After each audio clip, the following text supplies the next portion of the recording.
Hello student, कैसे हो? आशा करता हूँ ठीक ही होंगे। तो आज हम एनसीईआरटी मैथमेटिक्स क्लास 12 का चैप्टर 5 का इंट्रोडक्शन पार्ट देखेंगे। देखिए, तो चैप्टर 5 है,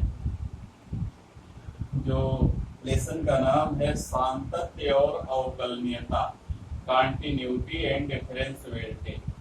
तो इसमें दो दो टॉपिक हैं। तो सबसे पहले है सातत्य और दूसरा है अवकलनीयता। तो हम यहाँ पर पहले सातत्य का अध्ययन करेंगे। देखिएगा सातत्य क्या है, सातत्य के बारे में बताते हैं।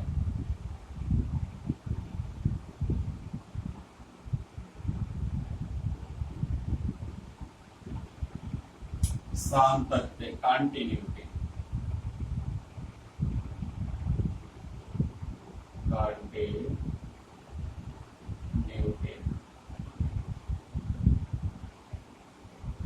क्या है कॉन्टिन्यूटी? चलिए, हमने फलन का अध्ययन किया। मान लें f(x) बराबर दो मान मिला, एक 1 है, x is less or equal 0 पर, और इसका मान ये -1 है, लेस आर इक्वल 0 पर, +1 है, x इज ग्रेटर देन 0 पर। ये है हमारा फलन। तो ध्यान दीजिए, अगर हम इसका ग्राफ खींचें, अगर हम इसका ग्राफ खींचे, x अक्ष ये है y अक्ष। देखिए, जब x का मान 0 के बराबर है तो इसका मान -1 है। 0 के बराबर पर y का मान -1, यानी यहाँ पर x का मान 0 तो y का मान -1, f(x) को ही हम y कहते हैं। और जब इसका मान -1 रखा जाएगा तब भी -1, -2 पर भी -1, x का -1 तब भी ये वही पर, -2 पर भी वही लाइन, -3 पर भी वही लाइन। अगर हम इनको बढ़ा दें, मिलाते हुए बढ़ा दें, तो हमारा जो ग्राफ बनेगा वो ऐसे बनेगा, ये पहली लाइन का। फिर x का मान अगर 0 से बड़ा है, 0 को छोड़ करके 0 को ऐसे खाली छोड़ देते हैं, इसको छोड़ करके जब 1 है, 2 है, 3 है, 4 है और सब पर 1 ही आ रहा है, कुछ परिवर्तन नहीं हो रहा है, तो हमारा ग्राफ ऐसे बन रहा है। देखिएगा, यहाँ 1 को शामिल नहीं किया गया, 0 को, और यहाँ 0 को शामिल किया गया, पूरा गोला भरा हुआ है। तो अगर हम कहें कि ये जो हमने दोनों लाइन खींची, अगर इसे हमें खींचना हो तो साधारण भाषा में हम कहें तो हम यहाँ से कलम को रखें, ऐसे खींचते जाएं, यहाँ पहुंच जाएंगे, लेकिन यहाँ पर हमको बीच में एक खाली स्थान है, कलम उठाना पड़ेगा तब आगे खींच पाएंगे। तो जब हम किसी ग्राफ को खींचते समय अपने पेन को ऊपर उठा लेते हैं तो वो सतत नहीं होता है, यानी डिसकंटिन्यू हो जाता है। और अगर कलम बिना उठाए हम कोई ग्राफ ड्रा कर सकते हैं तो उसको सतत कहते हैं। यानी ऐसा ग्राफ या ऐसे फलन जिनका अनुरेखण हम बिना अपनी कलम को उठाए कर सकते हैं वो सतत कहलाता है, और जिनका अनुरेखण हम बिना कलम को उठाए नहीं कर सकते हैं उनको असतत कहा जाता है। लेकिन ये तो हमारी परिभाषा है।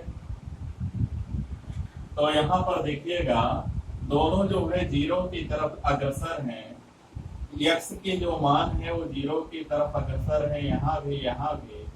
तो जो y का मान है यानी f(x) का, वो भी 0 की ओर अग्रसर है। x के मान जैसे जैसे हम 0 की तरफ ला रहे घटते क्रम में, वैसे वैसे y का मान भी 0 की तरफ अग्रसर हो रहा है, यानी लगभग 0 ही आ रहा है, या -1 और +1 आ रहा है। दो मान है, एक -1 एक +1।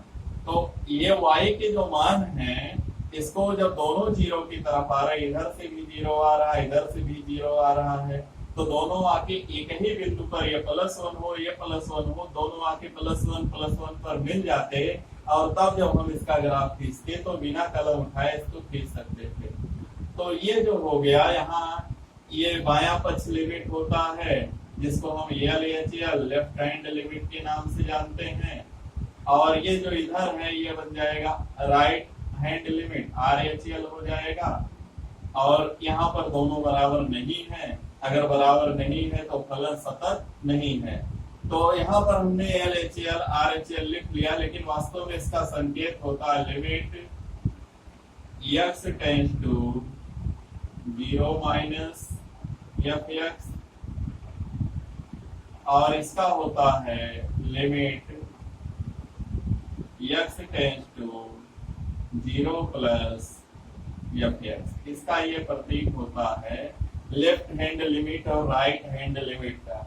लेफ्ट हैंड लिमिट का मतलब 0 से थोड़ा सा कम, यानी 0 के बाईं ओर, और इसका मतलब 0 के दाहिनी ओर। ये जो होता है, एक हमने फलन लिया और उस फलन को खींच करके दिखाया कि हम बिना कलम उठाए नहीं खींच सकते, हम कहेंगे असतत है, क्योंकि हमारा बायां पक्ष लिमिट और दाहिना पक्ष लिमिट, वाम पक्ष सीमा और दक्षिण पक्ष सीमा बराबर नहीं आता x टेंड्स टू 0 पर, तो हम कहेंगे यह कंटीन्यूअस नहीं है।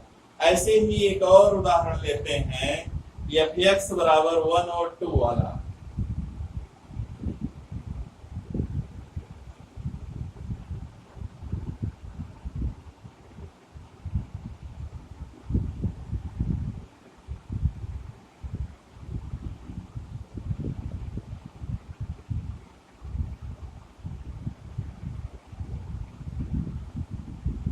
एक और एग्जांपल लेते हैं, fx बराबर 1, x is not equal to 0, और 2, x is equal to,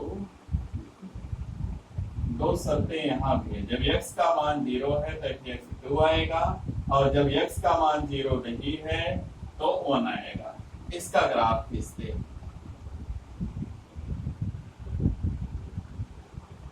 x dash y dash, ये है मूल बिंदु 0। देखिए जब x का मान 0 के अलावा कुछ है, 0 है तो y का मान 2 है। जैसे ही हम x का मान यहाँ 0 पर देखेंगे, y का मान आ जाएगा 2, y का मान आ जाएगा 2। जब x बराबर 0 तो y बराबर 2, ये हो गया 0 2। और कह रहा है कि जब x का मान 0 के अलावा कुछ है, यानी -1 है, -2 है, -3 है, -4, -5, +1, +2, +3, 4, 5, सब पर 1 आ रहा है, तो यहाँ पर 0 पर 0, 0 पर 2 है, यानी 0 पर 1 नहीं आ सकता, और बाकी सब जगह इधर भी इसका मान ऐसे।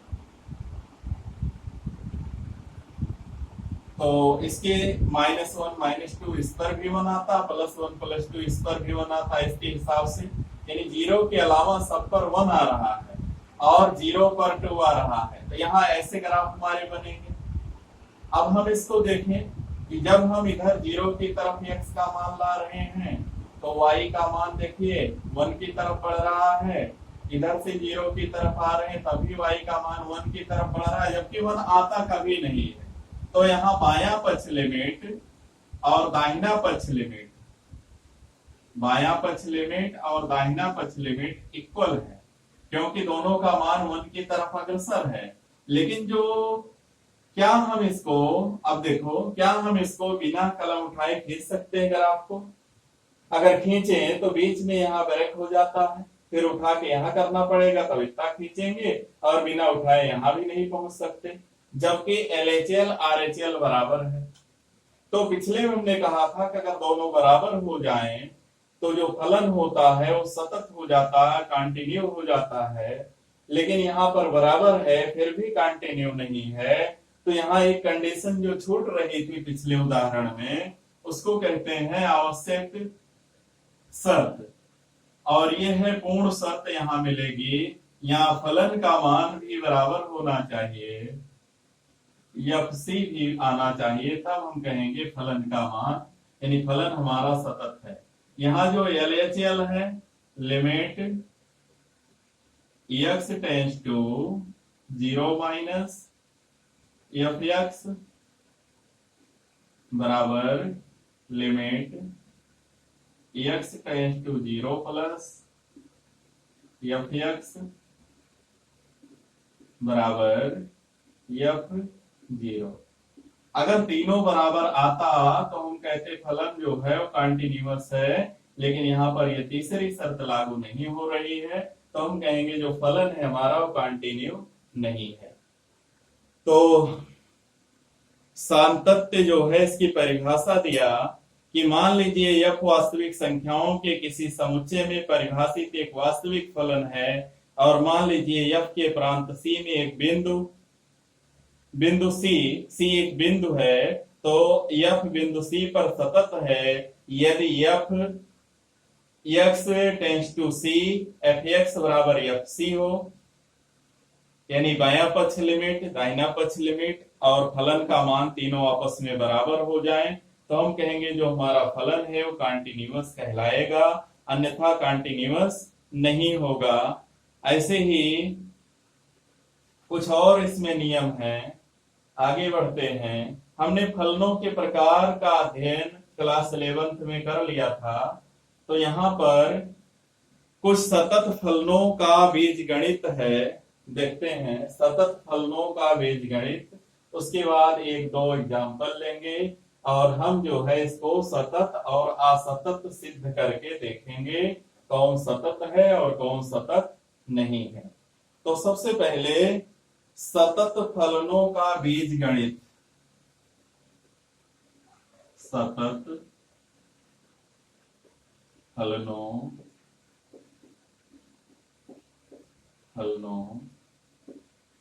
का बीजगणित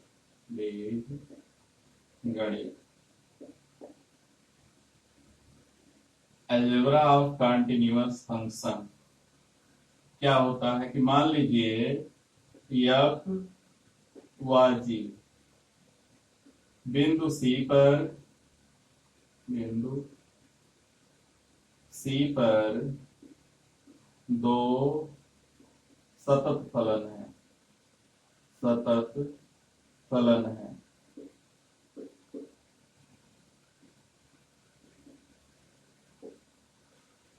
ये वास्तविक फलन कह सकते हैं, वास्तविक फलन।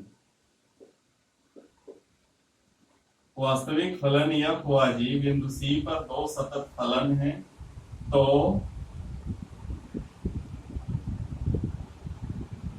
पहला पार्ट होगा f प्लस g बिंदु C पर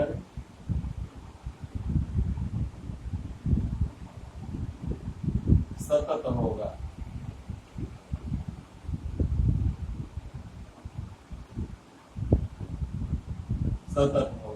C के प्रत्येक वास्तविक मान के लिए f प्लस g सतत होगा। सेकंड है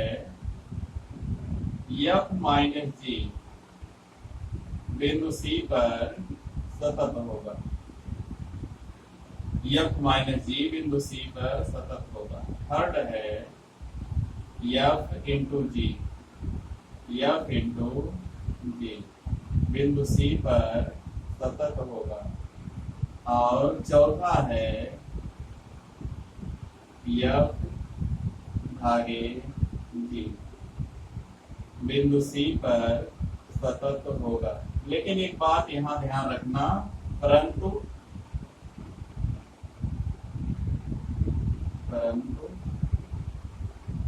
जो GC का मान हो नॉट इक्वल टू 0, यानी हर का मान कभी 0 ना आए तब ऐसा संभव है।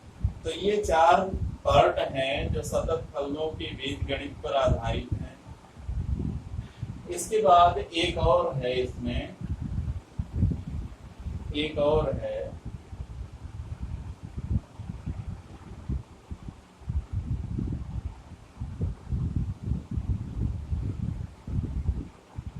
कह रहा है कि अगर एफ और जी जो है बिंदु सी पर सतत हो, फलन एफ और जी बिंदु सी पर सतत हो, तो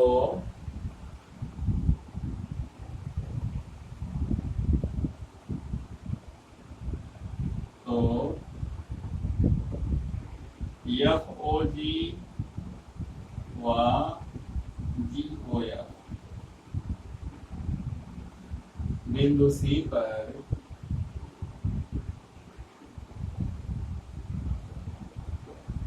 सतत होंगे, सतत होंगे। इस बात का भी ध्यान रखिएगा। तो सततता में सातत्य में वो सिक्का है। इसके बाद देखते हैं, एक क्वेश्चन देखते हैं। कह रहा है कि सिद्ध कीजिए एक फलन f(x = 5x - 3) x = 0 पर सतत है। एक फलन दिया है f(x = 5x - 3), f(x 5x - 3) x = 0 पर इसके सततता की जांच करनी, x = 0 पर इसके सततता की जांच करनी। चलो पहले निकाल लेते हैं LHL। Limit x tends to 0 minus 0 से छोटा, x tends to 0 minus f(x) बराबर लिमिट, इसको h टेंड्स टू 0 बना लें और यहाँ कर ले f 0 minus h, f 0 minus h। कहने का मतलब अगर h का मान 0 हो जाए तो x के स्थान पर 0 माइनस h रखा जा सकता है। इसको सरल करेंगे, लिमिट h टेंड्स टू 0, चलिए क्या हो जाएगा 5 × 0 माइनस h माइनस 3। अब यहाँ h का मान हम 0 रख लें, h का मान 0 रख लें तो 0 माइनस 0 5 × 0 हो जाएगा 0, आ जाएगा माइनस 3। हल करने पर जब h का मान हम 0 रख लेंगे तो माइनस 3 आ जाएगा। हमने जो है लिमिट्स का अध्ययन, यानी लिमिट का प्रयोग तब करेंगे जब जो है ऐसे पद मिले हमको कि ये 0/0 या अनंत बाई कुछ ऐसा ना था। चलिए LHL निकाल लिया, RHL निकाल लेते हैं। Limit x tends to 0 plus f(x) बराबर लिमिट, इसको चेंज कर लो, h टेंड्स टू 0 कर लो और f(x) की जगह कर लो 0 प्लस x। तो limit h tends to 0 5 × 0 plus h minus 3, ये भी आ गया माइनस 3। और फलन का मान निकाल लें, f(0) बराबर 5 × 0 माइनस 3, ये भी आ गया माइनस 3। अब लिखेंगे चूंकि LHL बराबर RHL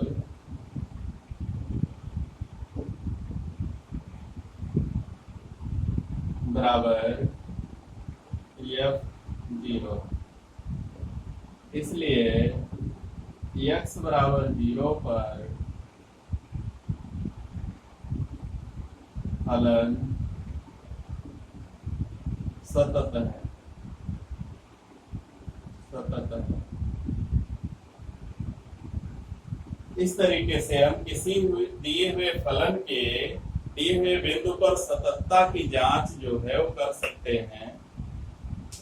तो इसके बाद जो हमारा प्रश्नावली 5.1 आ जाएगा, और 5.1 जो है इसमें कुल 34 क्वेश्चन है। तो इसका अध्ययन जो है हम अगले वीडियो में करेंगे। तब तक यदि हमारा वीडियो पसंद आया हो तो वीडियो को लाइक कीजिए, शेयर कीजिए, हमारे चैनल को सब्सक्राइब कीजिए। धन्यवाद।